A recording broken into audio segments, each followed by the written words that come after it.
Hello, everybody. Today I'm going to go over the tools that I use to make Robocto. Think of this as one possible list for what you'll need to make a video game on a budget. It's worth noting that I'm not getting paid for any of these endorsements. This is just what I've found to be most useful. So let's get to it. The first question every indie developer should ask is, what do I have to pay for and what can I get for free? Let's start with a decent computer. Here's where the majority of your budget should go. Get a computer with plenty of RAM, at least 16 gig, and plenty of screen space, extra monitors.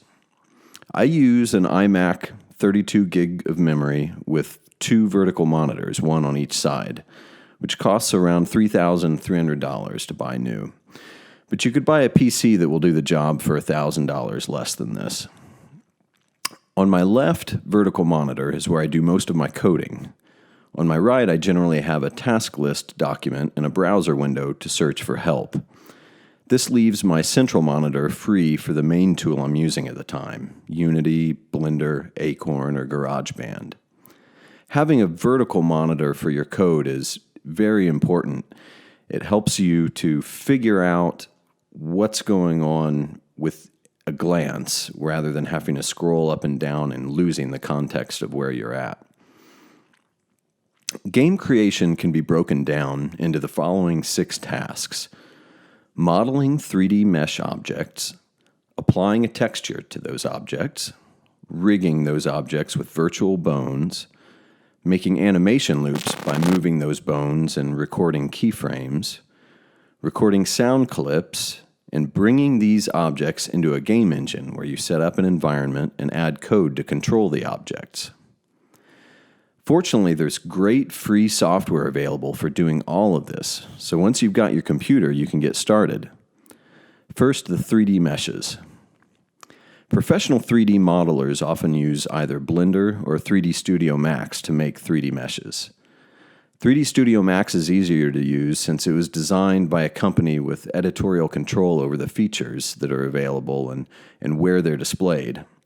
Blender, on the other hand, was developed by a community, so it has a ton of features, but they can be hard to find in the endlessly customizable and somewhat cluttered interface. 3D Studio Max will cost you around $1,500 to use for 1 year, but Blender is free, baby! Oh, yeah! And some say it is more powerful than 3D Studio Max, so I chose to accept the learning curve and go with Blender.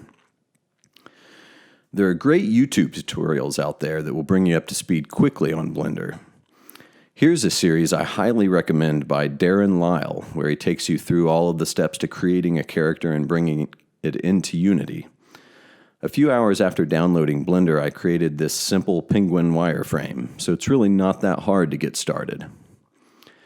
You can use Blender to create a 3D mesh, unwrap that mesh into what's called a UV map, which is essentially just a 2D image that you can draw a texture on and then apply that texture to your 3D mesh. You can then rig your 3D mesh by adding virtual bones and assigning the points of your 3D mesh to a bone. This is called weight painting.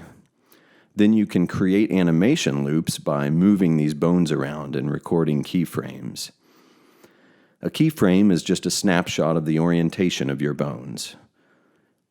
These animations can be used to make your character run or walk or swim. Your game engine will interpolate or fill in the gaps between the keyframes that you create to give you a smooth animation.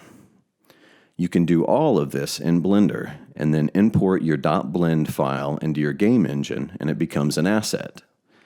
My preferred game engine is Unity. Another popular alternative is Unreal Engine. In Unity, you can write your code in C# or JavaScript, where in Unreal you write code in C++, though I've heard there's a JavaScript plugin. There's not a huge difference between these languages, but I prefer C# for its automatic memory management. In your game engine, you can drag and drop these assets into your scene and write the code that controls these assets. Even though Unity is free, you'll find you want to spend some money buying assets on Unity's asset store.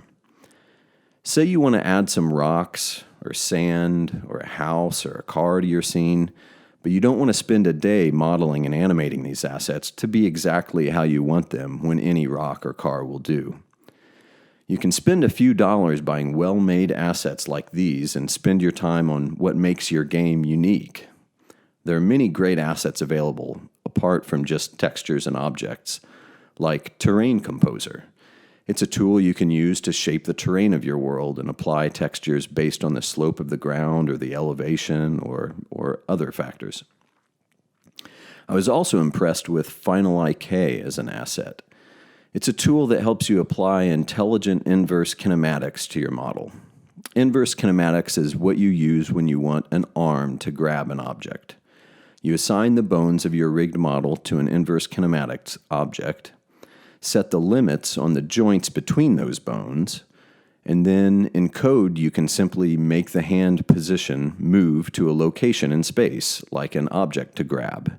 The inverse kinematics object will determine how to move the rest of the bones in your arm to make your character reach out and grab the object.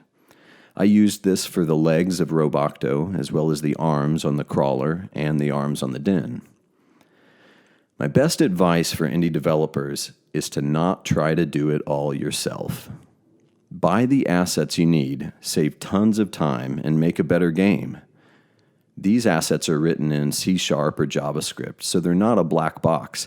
You can easily dig into the code and cut out the fat or add in what you need. Apart from Blender and Unity, you'll need tools to create your textures and record audio. I like using Acorn for texture editing. It's not as powerful as Photoshop, but costs only $30. It does everything I need for texture editing and is very easy to use. For recording audio clips, I use GarageBand, which comes with my iMac. It too is limited in functionality, but gives me what I need for making music and sound effects to bring into Unity. Lastly, you're going to need some form of version control to back up your data. Version control systems let you record the state of your project or your code and revert back to a known good state when something goes wrong. And something will go wrong. Many times, in fact.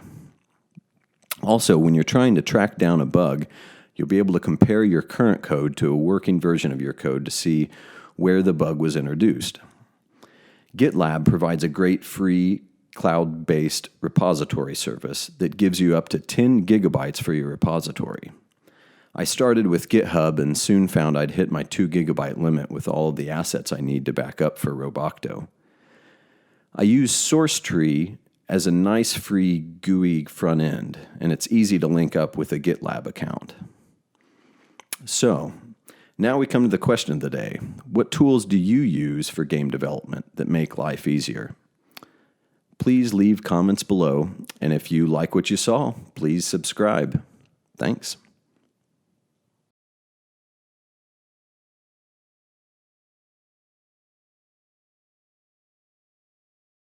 Wait, don't leave yet. You forgot to click the link below and subscribe. Don't you want to become a Roboctoid like me? And me? And me?